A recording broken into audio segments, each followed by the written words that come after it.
Bismillahirrahmanirrahim. Assalamualaikum warahmatullahi wabarakatuh.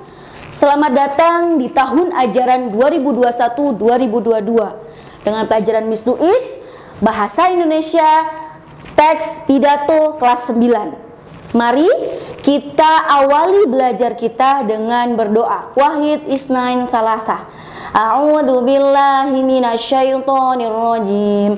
Bismillahirrahmanirrahim. Raditu billahi rabba wa bil islami dina wa bi Muhammadin nabiyyan wa rasula. Rabbi zidni ilman warzuqni fahma. Amin. Oke, anak-anak, ini adalah gambar Miss Nuis yang ada S, P, E, E, C, H. Bacanya apa, nak? Ya, insya Allah pinter banget nih. Speech ya, berarti berbicara. Makanya dari itu, kita kali ini akan membahas tentang teks pidato. Nah, hari ini Miss akan menyiapkan sebuah video dari Insinyur Soekarno. Nah, silahkan kalian pahami sebelum Miss menjelaskan tentang teks pidato itu apa. Maka pada tiap-tiap hari 17 Agustus saya berdiri di hadapan saudara-saudara sekalian. Ini kali di Stadion Utama Gelora Bung Karno. Sedang dahulu selalu di muka Istana Merdeka. Tetapi sekarang ini, seperti sekarang ini, pada hari ini, di Stadion Utama ini, saya berbicara langsung kepada rakyat seluruh Indonesia.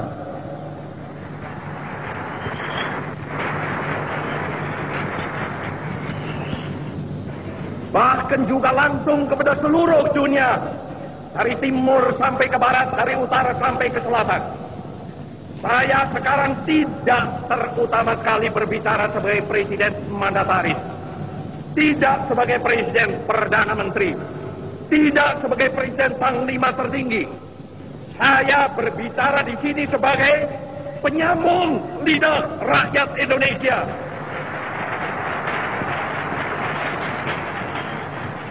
Saya berbicara di sini sebagai presiden pemimpin besar revolusi Indonesia.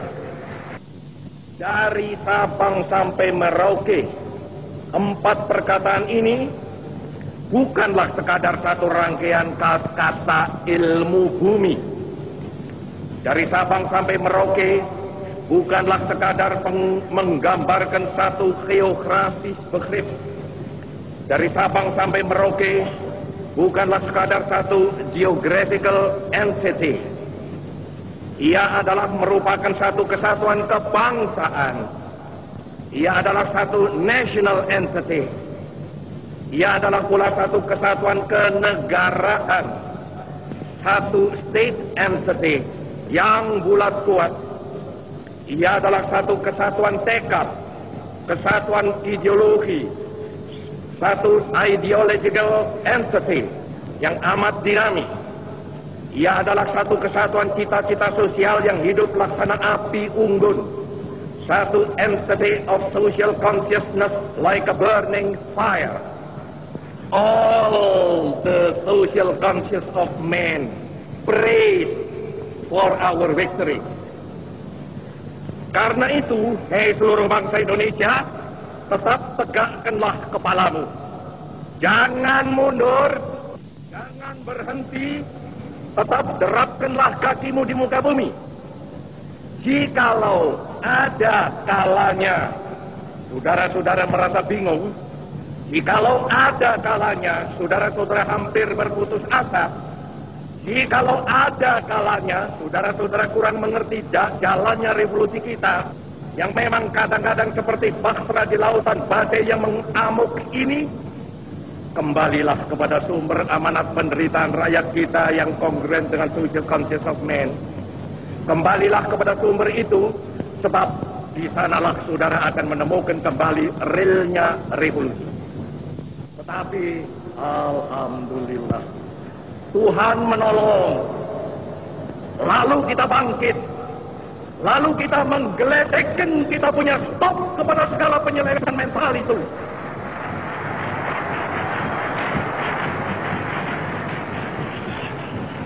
Lalu kita suruh buang jauh-jauh ke dalam alam pikiran liberalisme. Nah, pidato itu adalah sebuah kegiatan ya, sebuah kegiatan berbicara di depan umum atau berorasi untuk menyatakan pendapatnya atau memberikan gambaran tentang suatu hal. Artinya, kalau pidato itu tidak harus di depan umum atau podium ya. Nih, penggunaan pidato tidak hanya pada situasi resmi saja loh. Dalam situasi semi formal pun pidato dapat dilakukan karena pidato tidak selalu harus berada di podium. Jadi gambar yang tertera nih, gambar tertera itu ada sebuah podium ya. Itu tidak harus. Seperti Pak UU tuh kalau pas waktu pembinaan itu pasti ada berbicara di depan umum ya. Artinya itu sudah pidato. Jadi di garis bawahi pidato itu berbicara di depan umum ya. Oke, sampai sini kita lanjut di tujuan berpidato. Nih setelah kita tahu nih pidato itu berbicara di depan umum, terus tujuannya apa? Satu, tujuannya itu untuk memotivasi ya, untuk memotivasi, kemudian untuk memberikan informasi. Tadi yang seperti Miss sampaikan ya, kayak Pak UU kalau pas waktu pagi itu pembinaan pasti memberi informasi, ataupun Pak Kiki nih setelah memberikan informasi hari Rabu tuh pasti Pak Kiki memberikan motivasi. Ada lagi meyakinkan pendengar. Jadi kalau kalian sedang menawarkan sesuatu ataupun pas waktu orasi visi misi Presiden PS nih, berarti itu meyakinkan pendengar. Kemudian untuk memerintahkan, menginstruksikan. Selanjutnya adalah menghibur ya.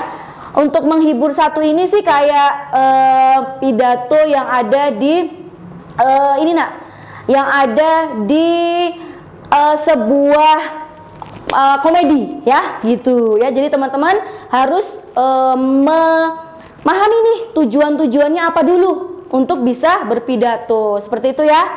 Nah kemudian Miss kalau sudah dapat saya pengen pidato motivasi, hal-hal yang harus diperhatikan itu satu, menentukan topiknya ya. Kalau udah berani, ini saya pengen pidato motivasi, berarti harus menentukan topiknya. Itu yang pertama. Yang kedua, itu menentukan maksud pidato. Artinya gini nih, misal saya di sini ingin menyampaikan visi dan misi saya, misalkan kayak gitu ya. Terus atau saya di sini akan memberikan materi tentang Ali bin Abi Thalib kalau pas waktu kalian muhadharah ya kan. Nah, terus yang ketiga untuk menganalisis situasi dulu. Kalau sekarang kan musimnya Zoom, Google Meeting gitu ya. Kalau belum tatap muka, kalian harus tahu nih, teman-teman kalau di Zoom Meeting itu ini enggak sih pada diem aja gitu ya. Nah, itu gimana caranya? Situasinya biar rame ataupun hidup gitu ya. Nanti kita akan bahas, ada retorikanya ya. Terus yang keempat itu memilih dan menyempitkan topik. Misalkan topiknya tadi keluarga gitu ya, topiknya keluarga. Terus menyempitkannya gimana Miss? Keluarga yang gimana nih? Misal keluarga yang bahagia sampai surga, misalkan gitu. Terus setelah itu mengumpulkan bahan. Artinya udah dapat topik, udah disempitkan, kalian bisa searching atau bisa buka buku ya, atau di mana sajalah, kalaupun ada di tabloid di tabloid gitu ya. Nah, itu mengumpulkan bahan. Artinya tidak cuman buka internet, di kopas gitu ya, copy paste, pindahin, enggak ya. Terus habis itu kita membuat kerangka uraian pidato. Misal nih, salah satu contoh tadi, keluarga bahagia sampai surga. Satu, harus sholat. Gimana sholat yang benar? Bla bla bla bla. Yang kedua, harus rajin ataupun istiqomah dalam membaca Al-Quran misalkan. Dijelaskan, bla bla bla bla gitu ya. Nah, terus setelah itu menguraikan pengembangan secara mendalam.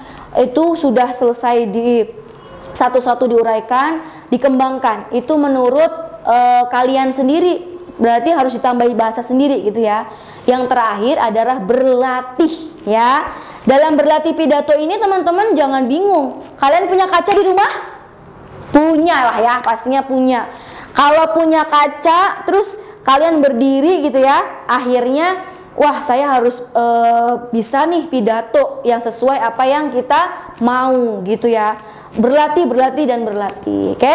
Nah, Miss, kalau sudah berlatih nih, kira-kira saya baik nggak ya pidatonya? Nah, ini dia, kita akan mengetahui gimana cara pidato yang baik ya. Pidato yang baik itu haruslah satu, objektif. Nah, objektif itu apa sih? Dapat dipertanggungjawabkan kebenarannya. Jadi jangan hoax tuh terus langsung dipidatain ya, jangan, nggak boleh ya. Terus isi dan penyampaiannya harus jelas. Kalau sudah jelas, pasti pendengarnya mudah dimengerti gitu ya. Oh, yang disampaikan si fulan itu begini loh, jadi paham ya. Terus ini yang berkaitan dengan situasi audien tadi ya, atau pendengarnya. Hidup dan menyenangkan. Jadi kalau kalian bicara di depan, yang penting bicara aja deh, udah selesai. Enggak, tapi gimana caranya teman-teman yang di depan ataupun audien harus hidup, rame, terus bisa berinteraksi dan menyenangkan gitu. Kemudian memiliki tujuan yang jelas, tidak cuman cuap-cuap di depan gitu ya, terus apa sih ini intinya, nggak jelas banget gitu ya, jangan ya. Terus menciptakan apa, Miss? Klimaks. Jadi klimaks itu apa sih? Kayak kita belajar di fiksi itu ya, kelas 7 sampai kelas 8 insya Allah sudah ada. Klimaks itu adalah puncak dari sebuah pidatonya, dari hal yang biasa hingga ke yang luar biasa. Artinya misal nih si Fadel menyuarakan atau mengorasikan visi misi PS gitu ya. Klimaksnya di mana nih gitu ya, itu benar-benar harus ditekankan. Kemudian berisi hal-hal yang mengejutkan, jadi cuman biasa-biasa aja gitu, jadi pendengarnya bosen gitu ya. Nah itu dia, insya Allah kalau sudah tahu pidato yang baik, kalian tinggal mempraktekkan ya. Terus saya pengennya yang ini, Miss, yang enak dan nggak pusing, nggak grogi gitu ya. Nah harus punya metode. Nah metodenya itu ada 4 teman-teman ya. Tinggal kalian memilih yang mana, kemudian memilihnya itu benar-benar yang sesuai dengan passion kalian ya, atau kemampuan kalian. Yang pertama nih ya, yang dari hijau ya, membaca teks. Nah ini sudah kalian praktekkan ya di muhadoroh, ketika dulu offline di aula gitu ya, membaca teks begini. Tapi itu ternyata ada kekurangannya. Apa kekurangannya? Kalian tidak fokus pada audiennya. Terus cuman nunduk aja gini ya, membaca. Jadi teman-teman kurang dalam mengeksplor teman-teman yang ada di depannya gitu ya. Terus yang kedua adalah ekstemporan. Apa itu, Miss, ekstemporan? Catatan kecil atau poin-poin pidato. Pernah nggak melihat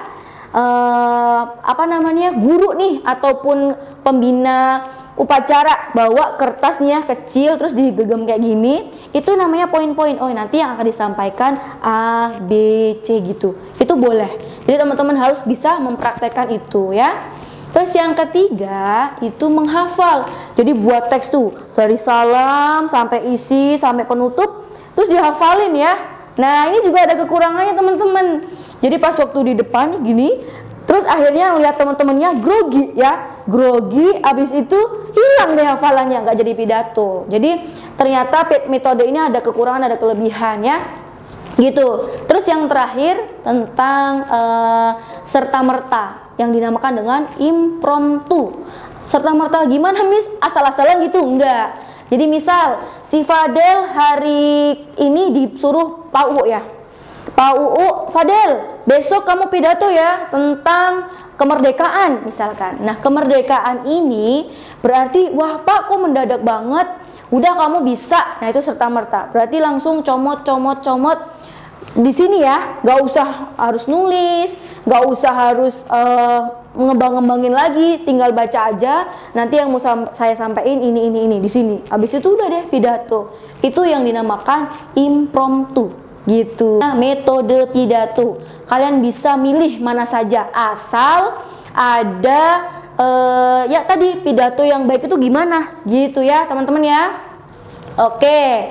Nah, setelah kita tahu pidato yang baik, setelah kita tahu nih metodenya, Miss saya mau action langsung deh gitu ya. Nah, Miss ajarin nih sekarang nih langkah-langkah menyusun naskah pidato. Kan kalau kalian selama ini nih yang Miss tahu ya, yang ada di GCR pun, Miss ini teks pidato saya bener apa enggak gitu-gitu.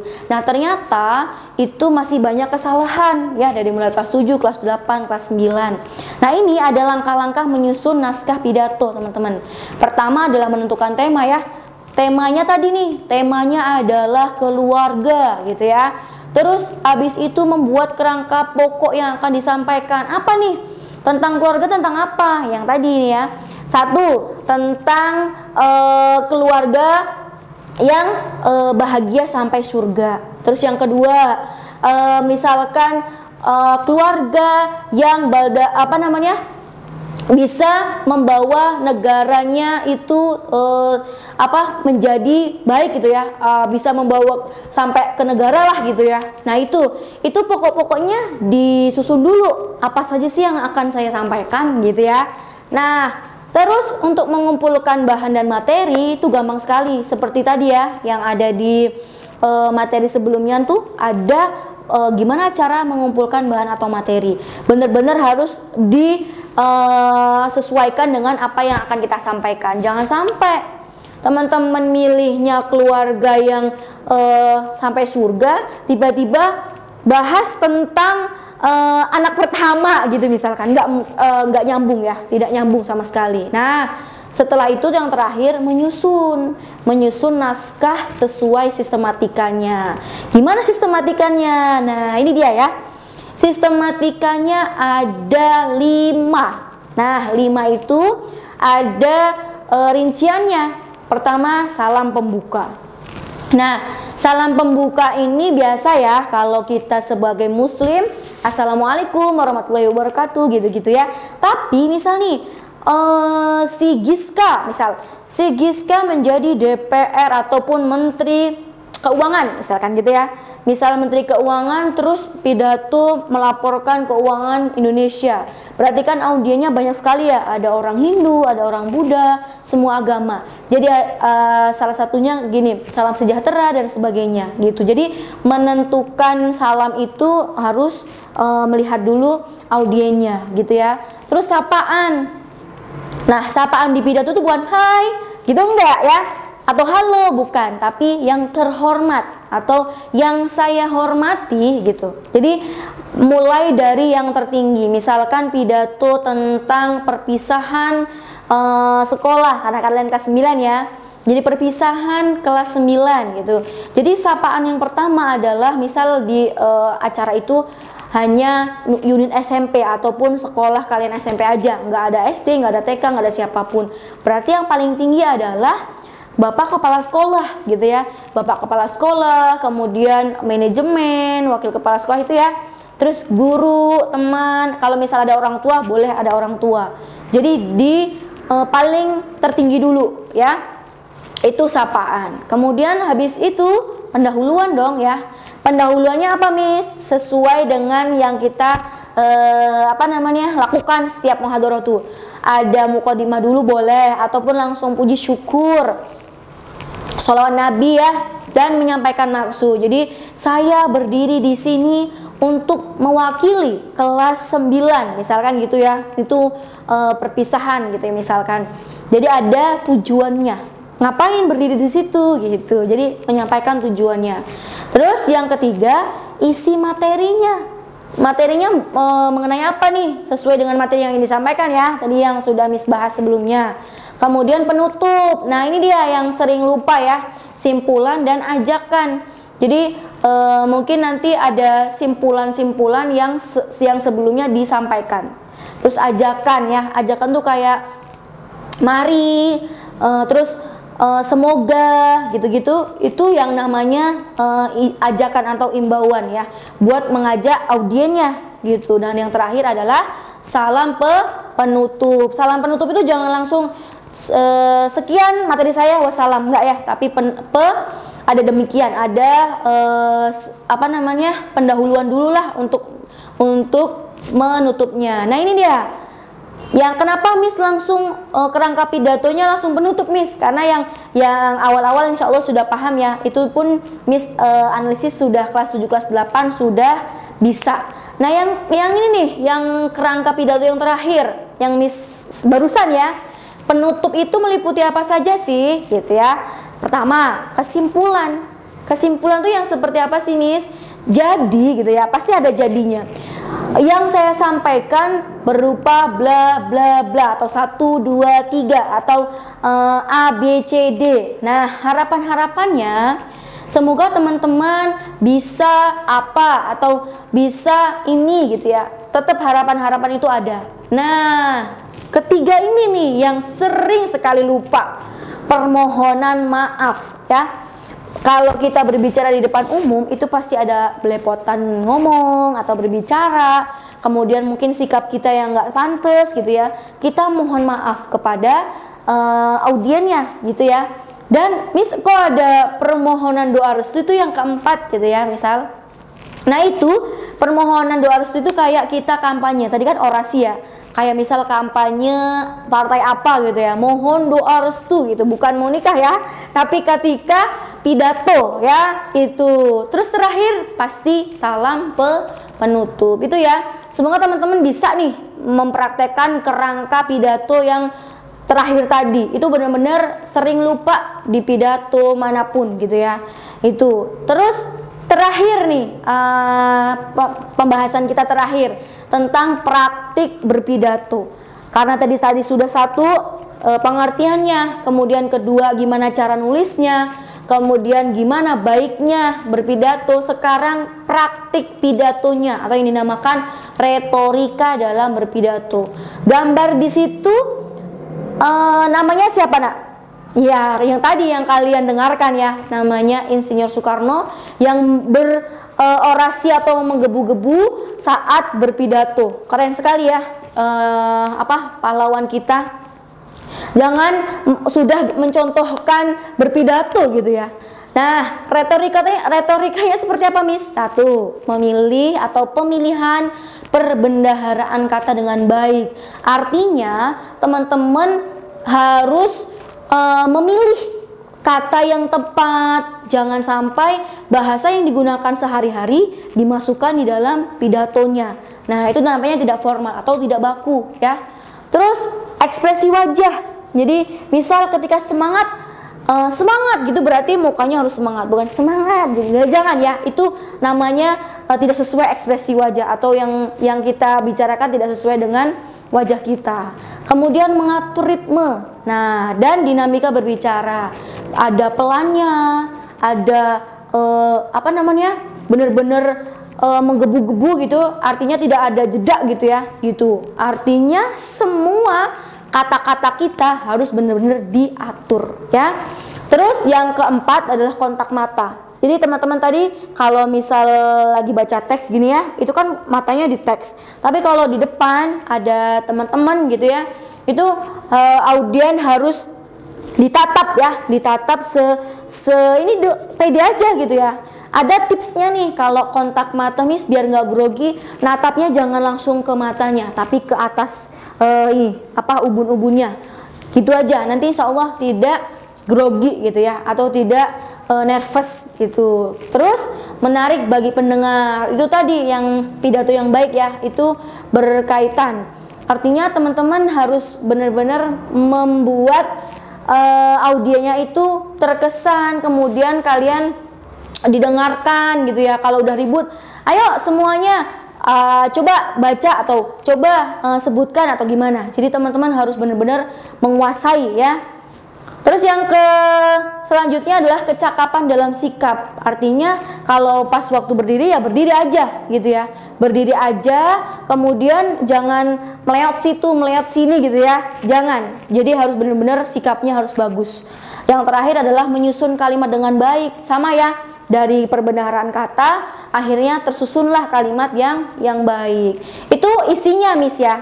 Nah, sekarang adalah cara kita berbicara. Nah, lafal, intonasi, nada, dan sikap. Nah, lafal itu merupakan cara pengucapan ya, baik vokal maupun konsonan. Misal vokalnya A, ya A. Terus misal gitu, ngapain gitu ya, misalkan ya, itu ng atau nya gitu, itu harus benar-benar jelas ya. Kemudian intonasi, apa itu intonasi? Intonasi itu merupakan tekanan yang diberikan saat pelafalan. Jadi benar-benar mengapa ya harus ada tekanannya gitu ya. Terus nadanya, nada apa Miss? Nada A, B, C? Bukan, nada bersuara kita nih. Jadi tinggi rendahnya suara, mengapa kamu seperti ini gitu. Itu kayak guru SD dulu deh gitu ya. Itu ada tinggi rendahnya suara gitu ya. Dan terakhir adalah sikap. Lagi-lagi sikap ya. Sikap kita harus benar-benar gerak-gerik kita ditunjukkan saat berpidato ya. Itu mungkin salah satu dari materi yang kita pelajari. Ada satu lagi nih ya, kriteria penilaian pidato. Kenapa ada penilaian pidato? Nanti Miss akan menugaskan untuk menyusun teks pidato plus videonya. Yang akan Miss nilai ini, faktor kebahasaan dan faktor non kebahasaan. Yang akan Miss jelaskan faktor non kebahasaannya ya, tentang keberanian, kelancaran, penalaran, dan penguasaan topik dan gerak-gerik ya. Nanti ketika ada pertanyaan boleh langsung chat Miss Nuis ya. Oke? Mungkin cuman itu yang bisa Miss sampaikan. Semoga teman-teman bisa memahami materinya dengan pidato plus mengimplementasikan atau mempraktekkan ya dalam kehidupan sehari-hari, apalagi sudah ke kelas 9. Banyak sekali yang harus dihadapi untuk berbicara di depan umum. Demikian pelajaran kita teks pidato. Semoga teman-teman bisa mengaplikasikan dan menggunakan di kehidupan sehari-hari ya. Dan kita akhiri pertemuan kita dengan mengucapkan hamdalah. Alhamdulillahirabbil alamin. Terima kasih telah menonton video ini. Silahkan like, komen, dan subscribe. Dan jangan lupa di-share ke yang lain ya, agar lebih bermanfaat lagi. Miss akhiri, wassalamualaikum warahmatullahi wabarakatuh.